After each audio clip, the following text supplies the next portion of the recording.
welcome to Money Matters TV. I'm Dave Emery. I'm a senior financial planner with Planning Capital Management.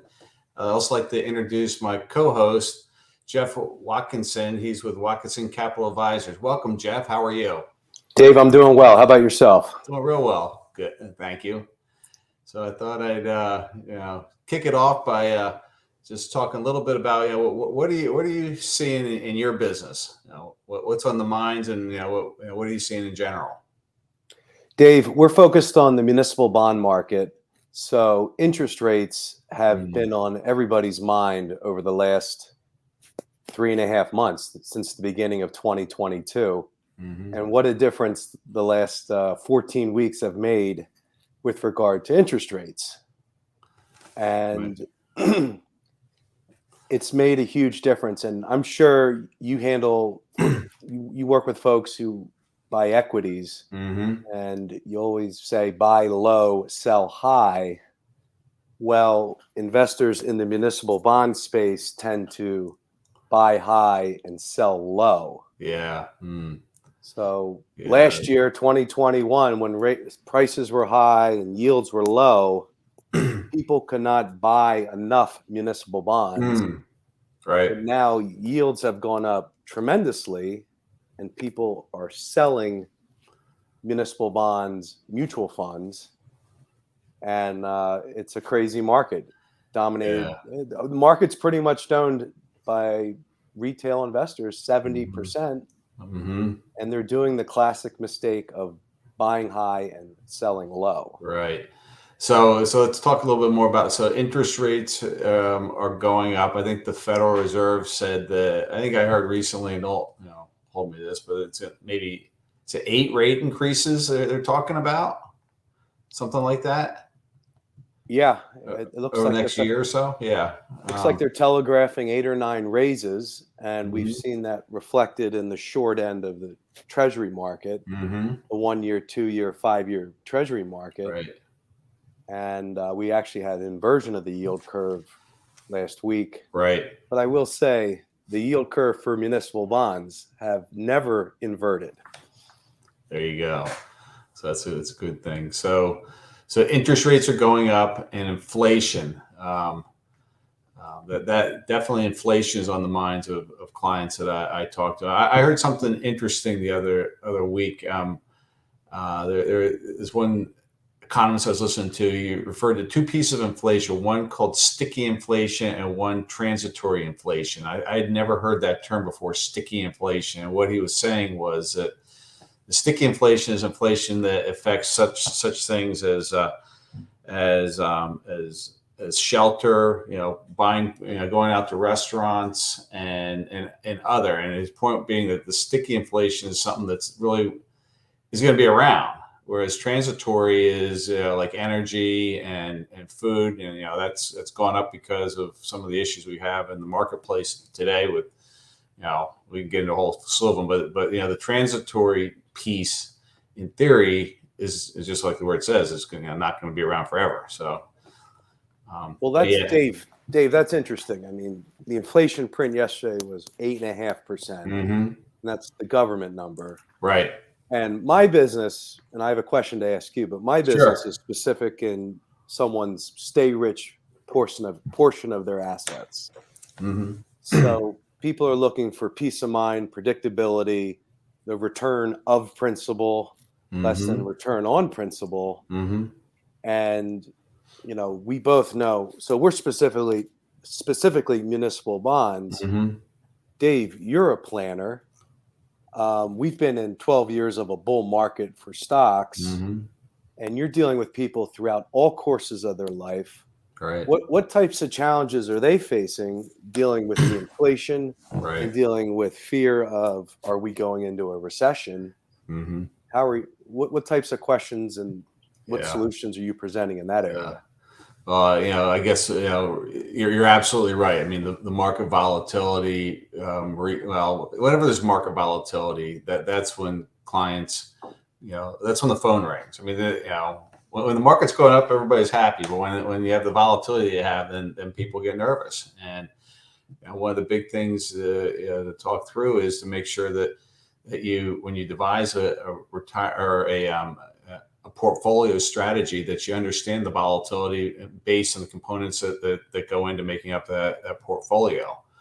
And you kind of come back to those basic, to those conversations. So, part of that conversation has to do with being, diversified. So yeah, I mean, when the stock market is adjusting down temporarily, and if people need cash, then you look for other components of the portfolio that have not been affected by the stock market adjusting down. So that's one piece. But I think another thought that came to my mind on what you said is that, a lot of the people I'm helping are kind of the sandwich generation of between 45 to 65, and they're being pulled in so many different ways with helping their, kind of taking care of themselves. I usually say, put on your own, when you're on an airplane, they say put your own air mask on first if the plane goes down. Well, same type of thing. Take care of your own portfolio and your own personal finances first. But then on top of it, they're being pulled in other places to help their kids, either going through,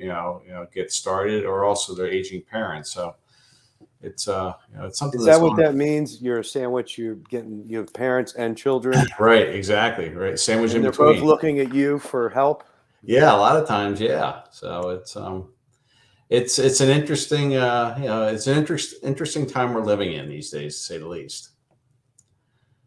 Absolutely. What kind of conversations you having with your clients?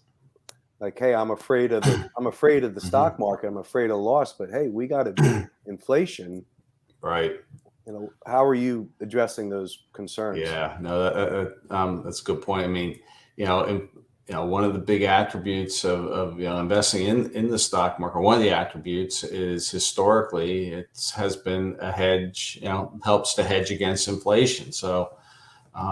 So I think you need to have some of those investments within a portfolio, because of that. But a lot of it comes back to having a conversation with your financial advisor and understanding how the portfolio is set up and what's it's anticipated to do based on the components of the mix, whether it be in equities or even in fixed income, municipal bonds, things like that. So I hear that. So what are some of the areas that you're hearing from your clients on regarding the municipal bond space? I mean, as interest rates go up, that impacts thing. But the one nice thing about municipal bonds is also the tax-free piece component to it. Yeah, absolutely. Clients and people we talk to, they're sitting on a lot of cash right now. CDs, money markets, checking accounts, savings accounts, earning next to nothing. I mean, 0.01% in a Schwab money market. And we just bought a bond today that matures in 18 months, A2 rated, that yielded 2.92%. So our clients are concerned about higher interest rates. They're concerned about the value of their bonds going down if rates continue to go up drastically. And we're telling our clients, you're really getting killed by inflation by doing nothing. Right. You can buy a lot of bonds less than a 5-year maturity that are yielding 200, 300 times more than a money market. Right. And you have a defined maturity. You have maturity protection. It's like watching the movie The Titanic when you buy a bond. Yeah. When you buy a bond, you know how the story's going to end. Right. You know when you're going to get paid, when you're getting your money back, your principal back. And those are some of the concerns that we're addressing. Yeah, good conversation. So, well, you ready for a question from our audience? Yes, please. Okay. So Jerry Wilson from Philadelphia asked, with rising interest rates, are muni bonds a good buy? Well, we chatted a little bit about it, but I don't know if we talked about whether it's a good buy or not. But what do you think about that? I would throw the question right back on Jerry and say, are they a good buy compared to what? People buy municipal bonds for the security of the bond. They finance essential services. They're the second safest asset class behind the U.S. Treasury. Mm-hmm. But let's compare to what asset class? Right. What has that safety and that predictable income? Mm-hmm.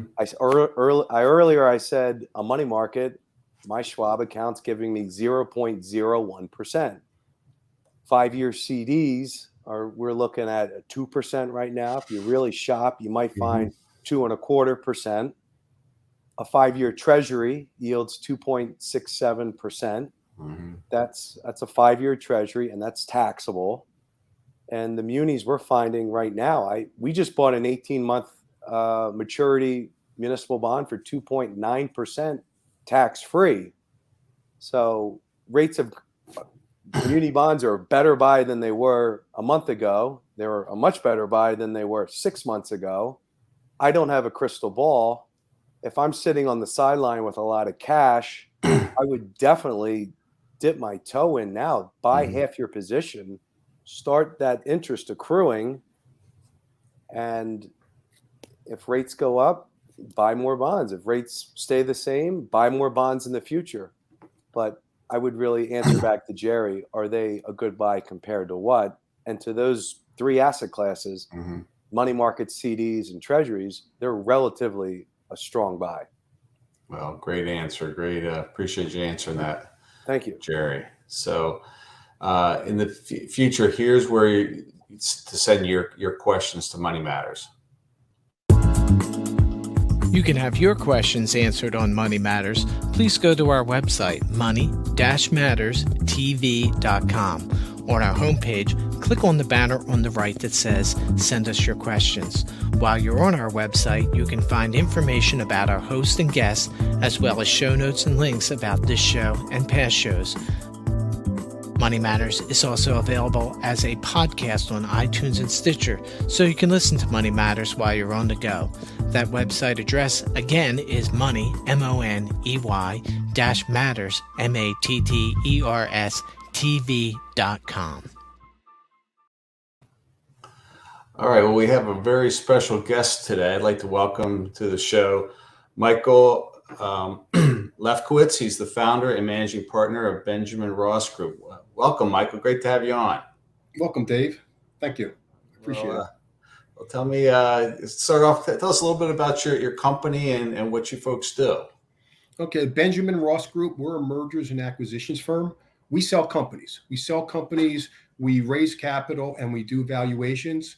The companies we sell are usually between $1 and $50 million in revenue.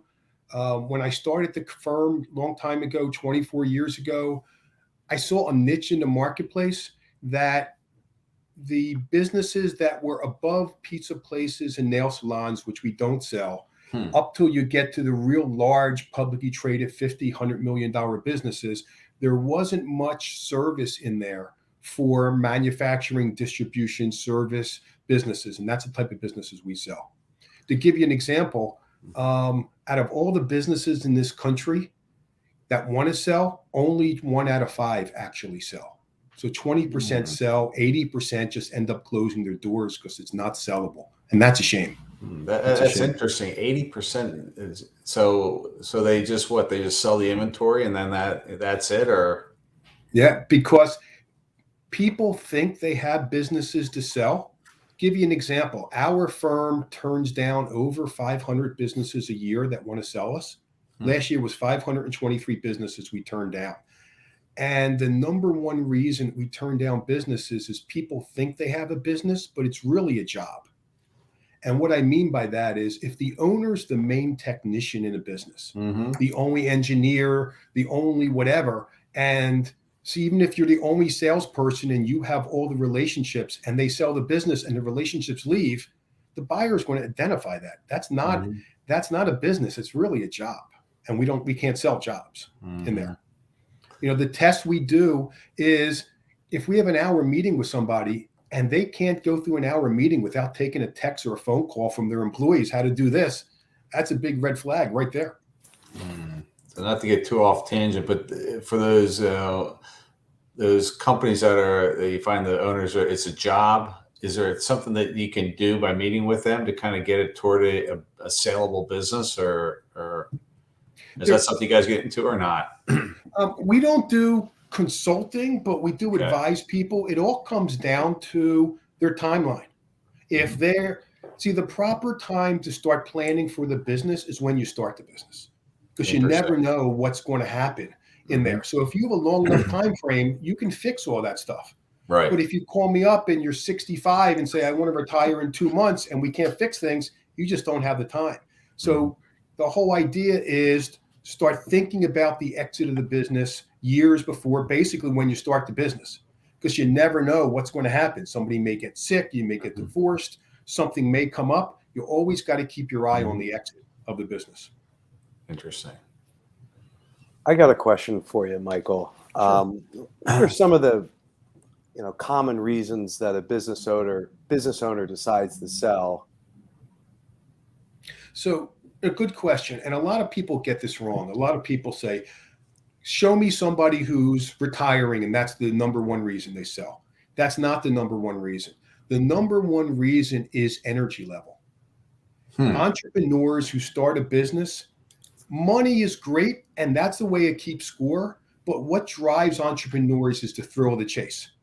A lot of them have ideas, they come up with something, and then it gets routine for them. I don't know if you know this, the average length of tenure of a business in this country is 4.9 years, basically 5 years. Because entrepreneurs, they achieve what they wanted to achieve, they get to be routine, and entrepreneurs are always having new ideas and new opportunities. I want to do this, I want to do that, I'm bored with this, I want to do that. And non-business owners don't understand that. But entrepreneurs, it's about the thrill of the chase and achieving something, not maintaining something. So that's by far the number one reason people sell. Interesting. The serial entrepreneur, right? Yeah. Or can they self-identify as a serial entrepreneur? Is that something that you figure out through discovery, or is it obviously apparent that they're ready to move on? I mean, how do you figure that out? I mean, most people who start companies have ADD. They can't focus on anything. They're building it, they got an idea, and they want to do something else. And they get bored, and they achieve what they want to achieve, but then Susie calls out sick, or they're going to meet with their accountant, they do taxes. They're like, I got no time for that. This doesn't get me up in the morning. It's what gets them up in the morning, and that's what thrills people. And when they lose their energy, that's a time you sell, because if you start losing your focus and the business starts slipping, then it's not sellable at all. People call me up all the time and say, "Oh, when I was really working in the business, or when I really cared a lot, I was doing this." Well, that's when you should have sold, not now when the business is slipping, because nobody's going to buy a business that's slipping. So you said 4 to 5 years is the length of the life of a business. I guess one thought that came into my mind is, you see these colleges that are doing entrepreneur majors. You see a lot of people coming in to the business, with a major like that, or is it more kind of home, fire in the belly, just people just kind of have an idea and going after it? So those people coming out of colleges with the entrepreneur degrees, they're the buyers out there. Okay. But the sellers are men and women who had an idea, and they just started being successful. Most of them started out in their garage, or they had an idea, or it's a second generation company. They took it over from their families, and that's who's out there selling, is entrepreneurs. But these people coming with these degrees from business school, they're the ones that are buying businesses, and there's lots of buyers out there. Wow. So let's talk a little bit about what mistakes do business owners make. I know you mentioned about the whole being an employer as opposed to an owner. What else? Other reasons they make is they don't talk to their financial planner. That's a big issue. People come to me and they don't know how much they need to retire. So they come to me and I say, go talk to your financial planner. And the financial planner says, for example, you need $3 million to retire at 65, for example. And they come to me, they've owned the business for say 10 years, and their business is worth $1.5 million. And they go, well, we have to get $3 million. I say, it took you 10 years to get to a valuation of $1.5 million. Is it realistic to get to a 3 million valuation in 2 years? Do you have the space? Do you have the people? Do you have the money to double your business? You haven't been able to do that in the last 10 years. Can you get it in the last 2 years? So you should know up front what you really need to get out of the business, and then work backwards with your financial planner and with your M&A advisor to see if the business is going to get you those numbers. That's reason. The other main reason is risk. The buyer's going to make a calculation of risk versus reward. And they're going to look at a business, and it's great if your business is doing good and one of your customers really takes off. And that customer becomes 10%, 30%, 70% of your business. Who's going to buy a business with one customer 70%? Right. So the smart owner who always has their eye on the exit is going to say, that's great. I'm doing great. That customer's doing great. Maybe I take some of that money and go hire another salesperson to take that 70% down to 30%. But if you're not thinking about every business has a life cycle and every business has an exit, you're just going to take that money in, which is great, but then call me up to say, I want to sell. And I'm going to tell you, there's too much risk for the buyer in there. You always got to keep your eye on the exit because you never know.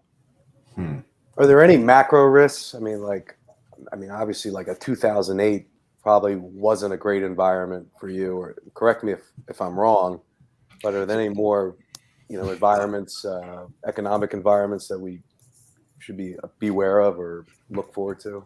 The things that affect valuations right now, we're getting loans, like say through the SBA. Buyer can get in with 10% down and finance 90%. Well, if you're financing 90% and interest rates go up, the valuations are going to come down. That's one issue. Another issue happened years ago. It's not what you make, it's what you keep. So when capital gains went from 15% to 23.8, we reached out to all these people and go, next year you're going to pay 5-7% more taxes. Didn't resonate with anybody. But then when it came into effect, people go, you're telling me I'm going to pay 7% more? Because they're not planning about it. The joke we have in our office is people spend more time planning lunch than they do the exit of their business in there. So that's an issue. Yeah. Interesting. So you said business owners ought to start thinking about selling their business. Right? Well, surely after they started, it sounds like. Is there any other inflection points when they should think about it? That's what you should do. Is always when you start. I mean, you're not going to plan exactly for the sale, but just think about the things. Do I really own a business? Do I have something to sell? Look at the risk all the time. I can't tell you how many times in the last 24 years, a financial planner, an accountant, a lawyer has called us up in a panic saying, my client suddenly died and the wife doesn't know how to run the business. She doesn't know what to do. It's a manufacturing company. There's an old saying, man plans and God laughs. So you have all these plans, but you never know. I mean, I'm doing a transaction now. Second generation, 2 brothers own it. They only talk to each other through their attorneys. It's a bad situation. I'm sure you guys have seen it before in the past. You never know when divorce and sickness or health or something's going to pop up with your kids. You always got to be looking from the outside in how the buyer is going to think about my business. Because let's face it, the business is probably the biggest asset you have, and you want to protect that asset and always do planning. Yeah. And so, the length of time to sell a business, I guess that all depends on the industry and what you're selling. The national average is 7.5 months from start to finish in there. There's lots of myths out there about selling a business, lots of myths, because the whole marketplace is completely private. So, Dave, I don't know where you live, but I can find out how much you pay for your house in 5 minutes on the internet. Right. You're right. But you can't do that with a business. So everybody equates everything to what they see in publicly traded companies. Microsoft buys this for this multiple and Twitter buys that for that multiple. That's great. But 88% of the businesses in this country do under $10 million. So all the stuff they teach you in business school about the public markets and private equity, and you're reading the Wall Street Journal, that's great, but that doesn't apply to most people. So there's lots of myths out there about how it does, because everything is private and confidential in there. I got a question for you, Michael. Your company, Benjamin Ross Group, what makes you guys different from other business brokers? Specifically, why should somebody work with you and your firm? Okay. Thanks for the question, Jeffrey. 2 reasons. One is our experience. I mean, our tagline, experience, professional difference. My background's pretty unique, I've been doing this 35 years, and before I started my company, responsible for acquisitions for 2 publicly traded companies. So we've seen almost every industry and sold almost every type of business. We sell about 40, 50 businesses a year, every year for the last 24 years. So we have lots of experience in a lot of different industries. And number 2 is our staff. We have more talent in our company. We have attorneys, we have MBA analysts. What you normally would see in a large investment bank just selling $100 million companies, for smaller companies doing $1, $2, $3 million. So we can give a higher level of service than most people can't afford, because their companies just aren't that big. That's what sets us apart. Can you go into a little more depth of like who the team behind you? I mean, you're the face of the group, right? I mean, who you said attorneys, bank. We have an attorney on staff. She reads over all the contracts. She's not representing anybody. She manages the deal room. We have a pretty sophisticated deal room. She also helps the buyer, even though we work for the seller. She helps the buyer through the financing process. We have cut deals with a lot of banks because we sell more businesses than anybody else. Our vendors want our volume. Our vendors are banks. But going into a bank is very complicated. Lots of paperwork, especially an SBA loan. So the lawyer works with the buyers and walks them through the process, so we can turn around to the bank and say, here's the documents, here's everything on a silver platter. And it makes it easier to get the loan, which is very stressful for the buyers. And then we have MBA analysts, we have staff people, we have other deal makers. There's 2 deal makers in the company, me and Michael Meyer. He's been with me. We double dated to our prom in high school. I'll tell you how long I've known him. He's been with me 20 some years. So we have a lot of experience doing that. That sounds good. Well, we only kind of got like I think a minute left. Is there anything else one last comment about your firm you'd like to say? Visit our website, benjaminrossgroup.com. We have a lot of white papers, lots of information. Benjamin Ross Group, that's the name of my 2 sons. That's where the name came from. That's neat. Very neat. So I named it after them 24 years ago. So we have a lot of information on our website, and we're always open to talking to people and educating them and getting them ready for sale. That sounds great. And one very quick question. Do you have so you don't represent sellers, just buyers then, right? No, the other way around. We only work for sellers. Right. Yeah, Okay, we work for sellers. Yeah. Okay, gotcha. Well, great. Well, really appreciate you coming on the show today. And I just want to announce our next week's guest. Next week's guest is Carolyn Hodemaker. She's the CEO of Near LLC. So make sure to tune in for that. And thank you for tuning in to Money Matters TV, where your money matters.